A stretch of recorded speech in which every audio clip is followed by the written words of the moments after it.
Tom had been working the mining shift for 12 hours straight. His ship, the Iron Digger, was a small and worn mining craft that had seen better days. The asteroid field around Outpost 12 was dangerous, but Tom knew how to work through the floating rocks without a scratch.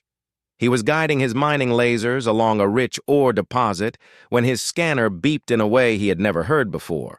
The screen flashed with a red alert, showing a small ship drifting without power in the far corner of the asteroid belt.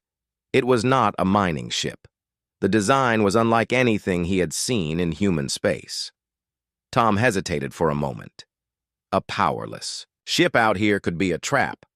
Pirates sometimes left damaged vessels as bait. But the scanner showed faint life signs inside. His hand tightened on the control stick. If someone was out there, they would not last long in a dead ship. He turned, the Iron Digger toward the signal. Navigating between the spinning asteroids was tricky, but Tom was used to weaving through tight spaces. As he got closer, he saw the damage. The alien craft was sleek and silver, shaped like a blade, but half of it was burned and torn. Its engine section was gone, and smoke drifted into space from cracks in the hull. Tom docked with the emergency clamps and put on his helmet. The airlock door hissed open, and he stepped inside the alien vessel. The lighting was dim, and the walls were covered in strange markings. There was no sound except for the faint hum of his suit.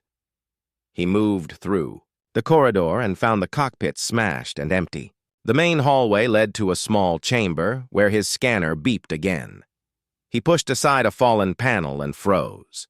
In the corner, under a pile of twisted metal, was a small alien child. Its skin was a soft blue, and it had large golden eyes that looked at him with fear and exhaustion. The child's thin arms were shaking, and its breathing was fast. A piece of debris had trapped its leg. Tom dropped his tools and spoke softly through his helmet radio, even though the child could not understand him. "It's all right. I'm here to help." He reached for the metal, but it was wedged tight. The hull was still losing air, and his oxygen meter showed that the alien child had only minutes before the chamber went completely empty. Tom pulled out his portable cutter and began slicing through the debris. Sparks flew as he worked. The child flinched but stayed still, watching him closely. Piece by piece, he removed the wreckage until the last beam came free. The child tried to stand but fell, its injured leg too weak. Without wasting another second, Tom lifted the child into his arms. It was lighter than he expected, and he could feel the faint, quick heartbeat against his chest. His suit warned him that the air pressure was dropping fast. He ran back through the corridor, stepping over cables and shattered panels. An explosion shook the alien craft, and Tom felt the deck tilt under his boots. The ship was breaking apart. He reached the airlock, sealed the inner door, and activated the clamps to release. The Iron Digger pulled free from the dying vessel just as another blast tore through it, sending fragments spinning into the void. Tom placed the child on the padded seat in his small cabin. He connected a spare oxygen mask over its face, hoping. The air mix was safe. The child's golden eyes watched him without blinking, still unsure if he was friend or enemy. "I'm taking you somewhere safe," Tom said quietly. He set the navigation back to Outpost 12 and pushed the engines to full power. His hands were steady, but inside, his thoughts were racing. Who was this child? What kind of ship had it been on? And why did it feel like saving it was the start of something far bigger than just a rescue? As the Iron Digger sped away from the wreckage, the alien child closed its eyes, breathing slowly. Tom kept his gaze on the stars ahead, unaware that this small act of kindness would soon change not just his life, but the fate of two civilizations. The Iron Digger docked at Outpost 12 with a heavy clang. The outpost was not large. It had only 3 docking bays, a supply shop, a repair garage, and a few living quarters for miners. Most people who came here stayed just long enough to load supplies before heading back to work in the asteroid field. Tom carried the alien child in his arms, wrapped in a thermal blanket from his ship. The child was awake now, looking around at the metal walls and the flickering lights. Some workers paused to stare as Tom passed. He kept moving, pretending not to notice.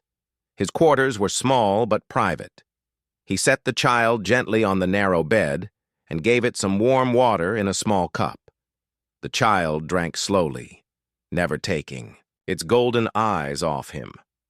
Tom sat down in the corner, thinking about what to do next. He knew there was no way to hide the fact that he had brought in a living alien. The docking logs recorded every arrival. Word would spread fast. And in a place like Outpost 12, news traveled even faster than ships. He was right. By evening, half the miners had heard about the strange passenger. Some thought Tom had found an alien pet. Others guessed it was a survivor from a destroyed pirate ship. No one guessed the truth, but the curiosity was dangerous enough. While Tom was making repairs to his helmet, his door buzzer rang. He opened it to find a man named Krill, one of the less friendly miners. Krill had a wide grin and eyes that searched the room behind Tom. "I heard you brought in something unusual." "Today?" Krill said. "Care to show me?" "It's nothing," Tom replied. "Just a passenger I picked up. Not your concern." Krill leaned closer. "I think it is my concern. Strange ships mean strange money. If what you found is valuable, you might want a partner. Someone who knows the right people." Tom stepped forward and closed the door in Krill's face. He heard the man laugh as he walked away. That night, Tom checked the security cameras outside his room. He spotted two strangers in dark, coats hanging around the docking bay. They were not miners. Their movements were too careful, too alert. He had seen that kind of watchfulness before. Smugglers. Tom's stomach tightened. Smugglers had no interest in rescuing survivors. They were interested in selling them. If they realized the child was alone and injured, they would see nothing but profit. He turned to the bed. The alien child was asleep, its breathing soft and steady. Tom knew he could not stay in his room. He needed a safer place, somewhere the smugglers would not look. There was an old storage compartment under Bay 3. Most miners had forgotten it existed because the door was hidden behind stacked crates. Tom had found it years ago when he was looking for spare tools. It was cramped and dusty, but it had power for a heater and enough space for one person to sleep. He wrapped the child in the blanket again and whispered, "We're going for a walk." Moving quietly through the dim corridors, Tom avoided the main hall and took the back route past the repair shop. The storage room door was still blocked by crates, but he slid them aside just enough to squeeze through. Inside, he set the child down and turned on the small heater.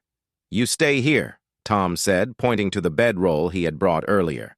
The child tilted its head but did not argue. When Tom left, he locked the storage room and pushed the crates back into place. He went straight to the control office to check the docking records. Sure enough, 2 ships had arrived just after his. Both were registered under fake codes. Their crews had no reason to be here unless they were after something or someone. Later, while walking back to his quarters, Tom saw Krill speaking to the 2 strangers. They glanced his way and then looked away quickly. The danger was growing. If the smugglers decided to search the outpost, it would not take long before they found the child. Tom had to think of a plan, and he had to think fast. For now, the child was hidden, and no one except Tom knew the truth. But in a place where trust was rare and greed was common, secrets like this did not stay safe for long. Somewhere in the back of his mind, Tom felt a heavy certainty. Whatever had happened to that alien ship, it had drawn more than just curiosity, and soon far bigger threats than a pair of smugglers might come looking. The next morning, Tom barely slept. He went straight to the hidden storage room to check on the alien child. The heater was still working, and the child was sitting quietly, holding the thermal blanket around its shoulders. When Tom stepped in, the golden eyes looked up at him, showing a mixture of trust and uncertainty. He gave the child a small piece of soft bread and a warm drink. It ate slowly, still studying him as if trying to understand who he was and why he was helping. Tom knew they could not stay in hiding forever. The smugglers were still around, and sooner or later they would get bold enough to search everywhere. He was planning his next move when a loud alarm echoed through the corridors of Outpost 12. The voice of the docking officer came over the public speakers. "Attention all crew and residents. An unidentified warship has entered the system. All ships remain docked until further notice." Tom froze. A warship? Out here? That was rare. Most military vessels had no reason to come near a mining outpost. He hurried to a viewing deck and joined a small crowd staring out into space. There, beyond the asteroid belt, was a massive ship. It was shaped like a spear, its dark silver hull gleaming under the distant sun. Dozens of glowing lines ran along its surface, pulsing slowly like a heartbeat. Even from this distance, Tom could tell it was far larger than anything built by humans. People around him murmured in fear. Some thought it was an invasion.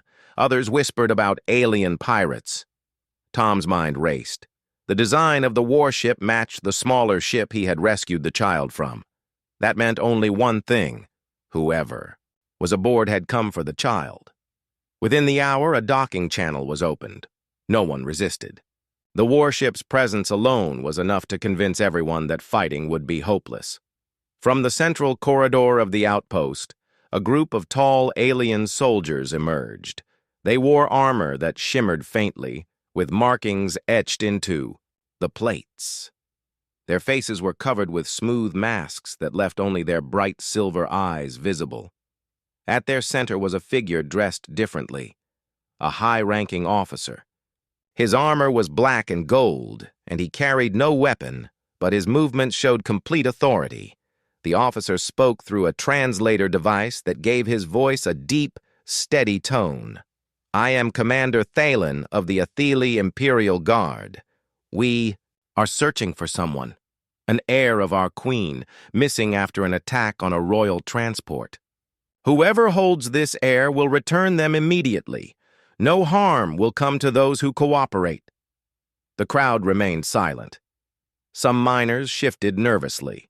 The smugglers, standing near the back, exchanged quick glances. Tom saw Krill watching him closely.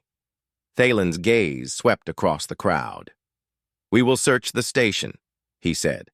"Any who resist will be detained." Tom knew the child was safe in the hidden storage room for now, but the Atheli soldiers would be far more thorough than the smugglers. If they found the child before he explained, they might think he had kidnapped it. He stepped forward. "Commander Thalen," he said, "I think I can help you." The commander turned toward him. "Who are you?" "Tom." "Miner," he answered. "I found a small ship drifting in the asteroid field yesterday. There was a child inside. I brought the child. Here to keep it safe." The murmurs in the crowd grew louder. The smugglers looked tense. Thalen studied Tom for a long moment, then gestured for him to follow. They walked through the corridors until they reached a quiet section of the outpost. Thalen stopped and faced him. "Where is the heir now?" Tom hesitated. "Safe. But before I hand them over, I need to know they'll be protected. There are smugglers here who want to take them. If I give the child to you in public, those smugglers might try something before you can leave." Thalen's eyes narrowed slightly. "You speak as though you care for the heir." "I do," Tom said simply. "I didn't save them just to see them taken again." The commander considered this, then gave a sharp nod. "Show me." Tom led Thalen through the back corridors, making sure no one followed. They reached Bay 3, moved the crates aside, and unlocked the storage room. The child looked up as the door opened, its eyes widening at the sight of the tall alien. Thalen stepped inside, removed his helmet, and knelt before the child. For the first time, Tom saw the commander's face.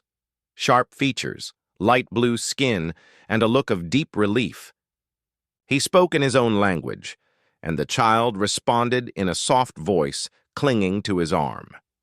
"This is indeed the Queen's heir," Thalen said. "You have done a great thing for our people." Tom nodded. "Then take them somewhere safe. But be careful. Those smugglers won't give up easily." Thalen stood and placed a hand on Tom's shoulder. "You will be rewarded. But first, we must leave this place before danger arrives." Tom and Commander Thalen moved quickly through the outpost's narrow corridors, the alien child held securely in Thalen's arms. The plan was simple: reach the docking bay, get the child aboard the HFY warship, and leave before the smugglers realized what was happening. But trouble did not wait. As they neared the central passageway, the lights suddenly cut out. Emergency lamps flickered to life, casting the corridors in a dim red glow. A sharp alarm rang through the outpost, followed by the docking officer's voice shouting that the main doors were sealed. "They have locked down the docks," Thalen said, his tone sharp. Tom's gut tightened. "Smugglers?" "Almost certainly," Thalen replied. "They will try to trap us and take the air before we can reach my ship." They turned down a side corridor, but shadows moved ahead of them. Two men in dark coats stepped out, each carrying a short stun baton. Behind them, Krill's smug grin appeared. "Well, well," Krill said. "Looks like you found something valuable after all, Tom. Hand it over and no one gets hurt." Thalen stepped forward, his voice calm but cold. "Move aside. This child belongs to the Queen of the HFY Empire. Stand in our way and you risk war." Krill laughed. "I risk nothing. You're far from your empire, alien. Out here, the one with the fastest deal wins." The smugglers closed in. Tom spotted an open service hatch to their right. Without a word, he yanked the hatch open. "This way," he said quickly. Thalen followed him inside, and the hatch slammed shut just as the smugglers charged. They crawled through the narrow maintenance tunnel, the sound of boots pounding on the floor above them. The tunnel was cramped, forcing Thalen to move carefully with the child in his arms. When they reached the end of the tunnel, they dropped into a storage bay. The door to the docking level was just ahead, but a group of smugglers were already forcing it open from the other side. "Back this way," Tom whispered, leading them toward a freight lift. He hit the controls, and the platform began to descend, toward the lower cargo hold. Halfway down, the lift jerked to a stop. A voice came from above, Krill again. "Nowhere to run, Tom. You can't hide forever." Thalen pulled a small device from his belt and pressed a button. A shimmering blue barrier appeared above them, covering the lift like a shield. Seconds later, a stun round struck it and fizzled harmlessly. "We must move faster," Thalen said. The lift reached the bottom level and they ran toward a maintenance airlock that opened directly into the outer hull. The door controls flashed red. Locked. Tom quickly pulled out his portable cutter.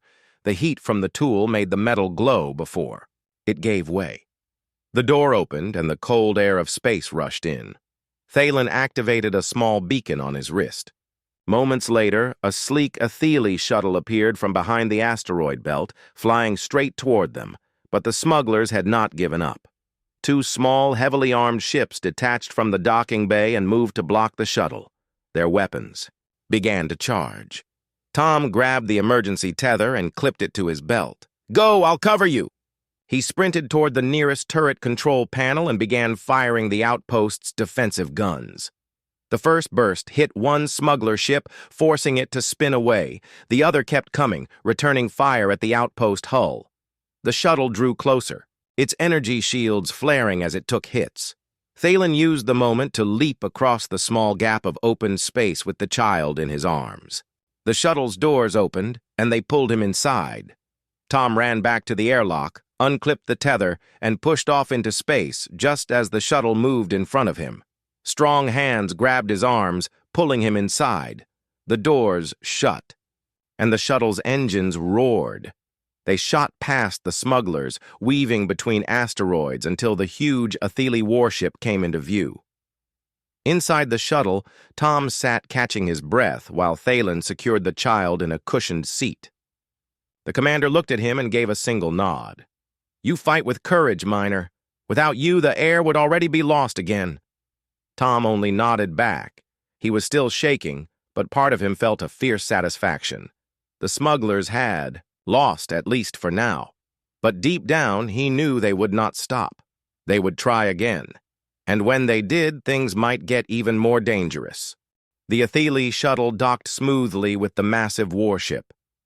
The moment the hatch opened, rows of armored soldiers stood ready. They bowed slightly to Commander Thalen as he stepped out carrying the child. Tom followed, feeling very out of place among the shining metal halls and alien technology. The air was warmer than the outpost, and a faint hum ran through the walls as if the ship itself was alive. Thalen handed the child to a waiting medic, who scanned it quickly and guided it away for care. The commander then turned to Tom. "You have done a service to the Athele Empire," Thalen said. "We will not forget this."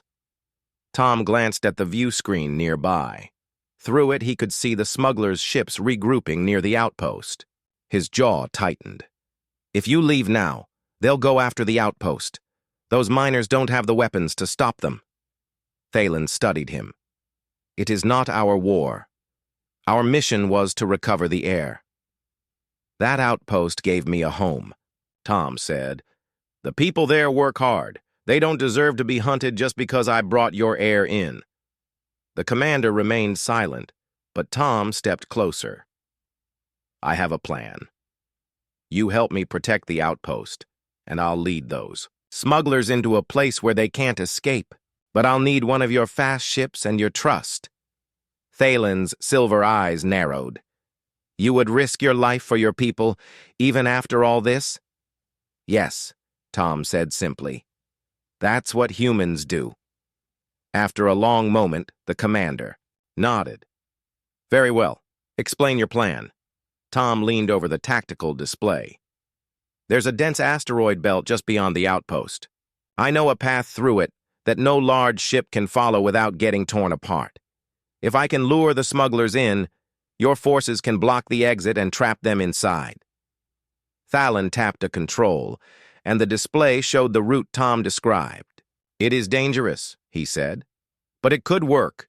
You will have to act as bait." "I figured as much," Tom replied with a half-smile. Within the hour, Tom was in the pilot's seat of a small Athele strike craft. It was sleek and faster than anything he had ever flown. The controls were strange at first, but Thalen's crew gave him a quick guide. He wore a comm earpiece linked to the warship. "Once you draw them in," Thalen's voice said over the comm, "we will seal the trap. Stay alive until then." Tom launched from the warship, flying low past the outpost to get the smugglers' attention. Sure enough, two of their ships broke away and turned to follow him. He pushed the engines to full, heading straight for the asteroid belt.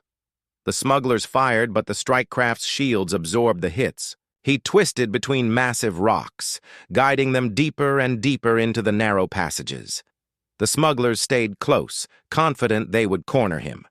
Tom wove through tight gaps, passing so close to jagged asteroid walls that sparks scraped across his shields. The path grew narrower. "Closing in on the choke point," Tom reported. From the other end of the belt, the Athele warship moved into position. Smaller fighter craft slipped in to guard every exit. The trap was ready. Tom led the smugglers into a sharp turn that opened into a dead-end pocket of space, surrounded by spinning rocks. The smugglers realized too late. When they tried to turn back, Athele fighters closed in behind them. "Your path is blocked." Thalen's voice echoed across the open channel. "Surrender, and you will be taken into custody." The smugglers fired in desperation, but they were outnumbered and trapped. One ship's engines were disabled within seconds, drifting powerless. The other was surrounded until its weapons went silent. With the danger over, Tom guided his strike craft out of the belt and back toward the warship. When he landed, Thalen was waiting for him. Your plan worked perfectly, the commander said. The outpost is safe, and the smugglers will face judgment.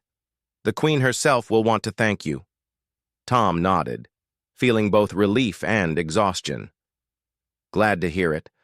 I'm just glad those people can sleep easy tonight. Thalen gave him a rare smile. You have more courage than many warriors I know, human. This will not be forgotten. The warship's hangar doors opened, and a deep hum filled the air. Tom stood beside Commander Thalen, watching as a long silver transport glided into the bay. The ship was elegant, with curved lines that shone under the bright hangar lights. It landed with perfect precision, and a walkway extended from its side. Every Atheli soldier in the hangar stood at attention. Thalen straightened his armor, then looked at Tom. She has come to see her heir. Tom's heart thumped harder. You mean the Queen herself? Thalen nodded. It is rare for her to travel personally, but the heir is her only child. The walkway doors opened. From the transport stepped a tall figure draped in flowing robes of deep blue and silver.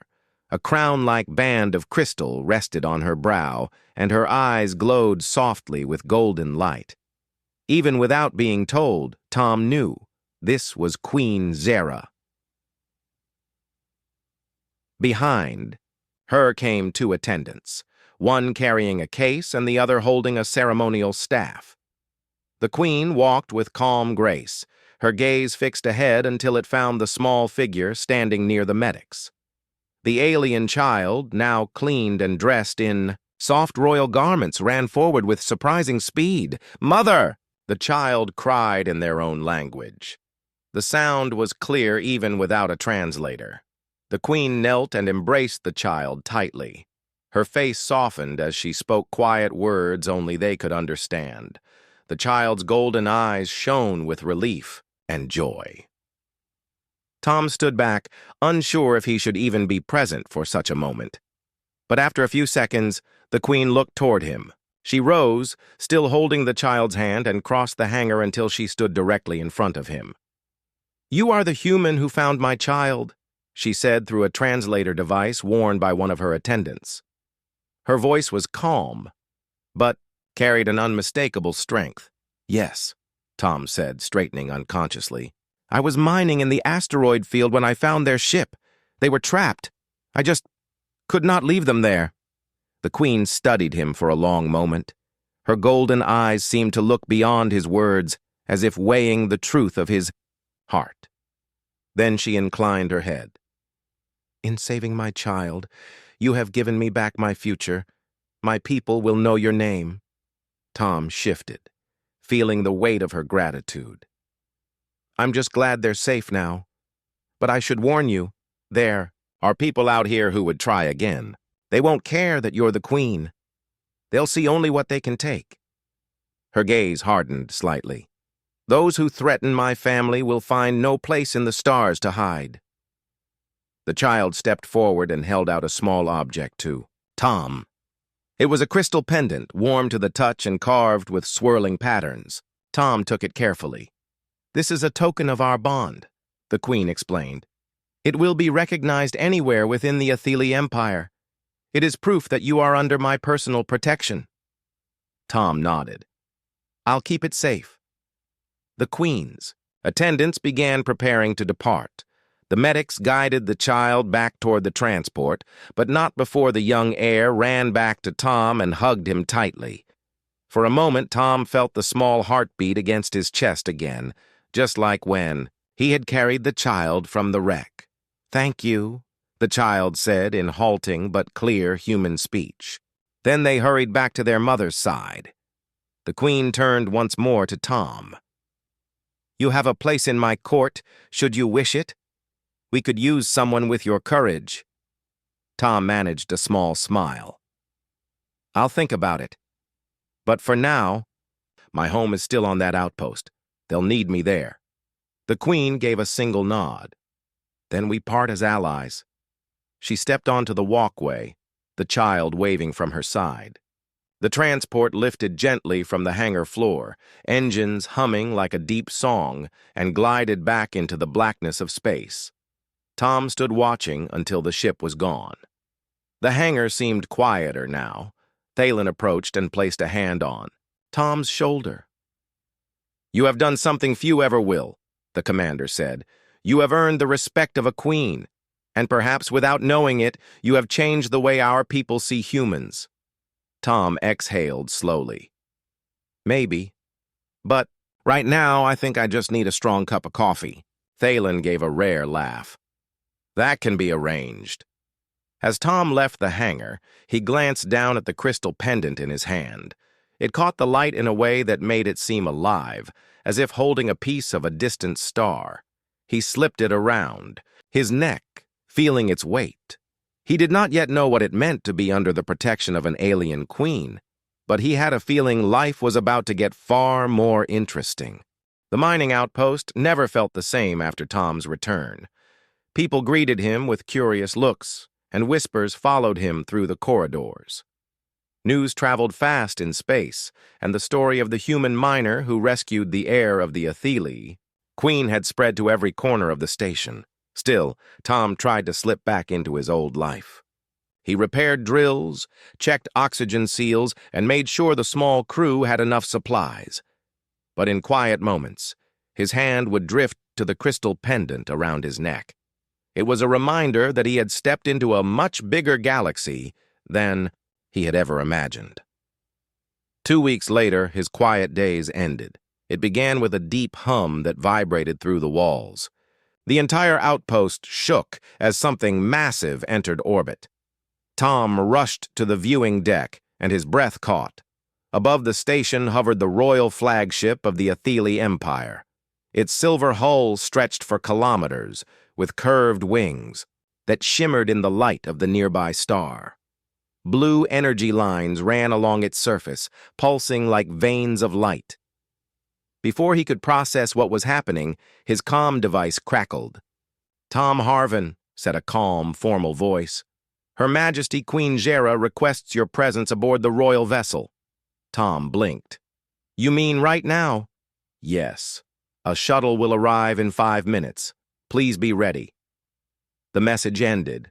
Tom quickly grabbed his jacket and made his way to the docking bay. Sure enough, a sleek Athele shuttle was already waiting. Its hatch opened, and 2 attendants in ceremonial armor stood at the entrance. They bowed slightly and motioned for him to board. The ride was silent except for the soft hum of the engines. The shuttle glided into one of the flagship's vast hangars, where hundreds of soldiers stood in perfect formation. The sight was overwhelming. An attendant guided him through wide corridors lined with glowing crystal pillars. Eventually, they reached a grand chamber.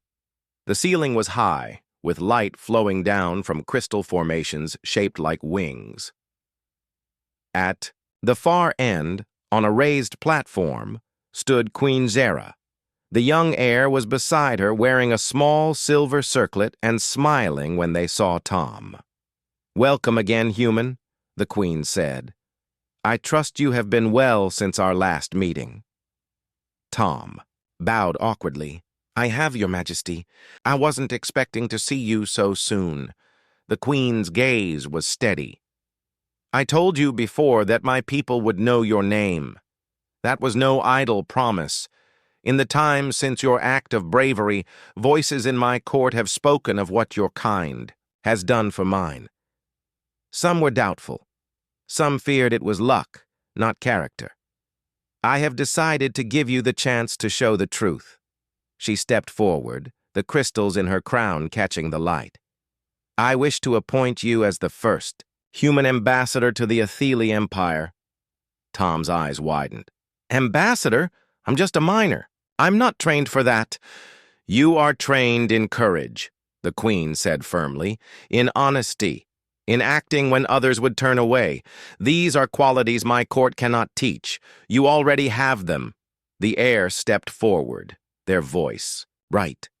"You will be my friend at the royal court. I will learn from you, and you will learn from us." Tom glanced between them. "If I say yes, what happens to my life here?" The Queen's tone softened. Your home will remain yours, but you will travel with us, speak for your kind, and help us understand one another. This is not just a gift to you. It is a bridge between our worlds. Tom felt the weight of her words. A part of him wanted to refuse, to stay where things were simple, but another part knew that simple days were already gone. Ever since he had pulled that child from the wreck, the universe had opened its doors to him. I'll do it, Tom said at last. The Queen's golden eyes glimmered. Then kneel. He knelt, and one of the attendants brought forward a crystal staff. The Queen touched it lightly to each of his shoulders. By my word as ruler of the Athili, I name you Tom Harvin, envoy of humanity, guardian of the royal heir, and friend of the throne. The soldiers in the hall struck the ground with the butts of their spears in a rhythmic salute. The sound echoed like rolling thunder. The heir grinned and handed Tom a small sealed case. This is for you. It will help you travel anywhere in our empire without question. Tom opened it and found a sleek wrist device, unlike any human tech he had seen. It displayed alien symbols that shifted into human letters as he touched it. The Queen explained, "This is a royal navigator. It will guide you through our space, open secured channels, and summon help should you ever be in danger. It is a mark of your rank." Tom fastened it to his wrist. The device hummed gently, sinking to him as if it were alive. The Queen stepped closer. One more thing. My court has already approved the construction of a human Athili research station. It will orbit between our territories. You will oversee its beginnings. Tom's mind spun. That could change everything for our people. That is the point, the Queen said. Let this be the first step of many. Hours later, Tom stood on the flagship's observation deck beside the heir, looking out at the endless stars. For the first time, he felt truly part of them, not just as a traveler, but as someone who could shape what came next. The heir looked up at him. You saved me. Now we will save each other's worlds. Tom smiled. I think we just might. Far below, the mining outpost shone faintly against the darkness, a small reminder of where his journey had begun. Above, the flagship prepared to leap into faster-than-light travel, carrying him toward a future he never imagined. As the stars blurred into streaks of light, Tom's hand rested on the pendant at his neck. Whatever challenges waited ahead, he knew one thing. Humanity would be remembered in the Athili Empire, and so would he.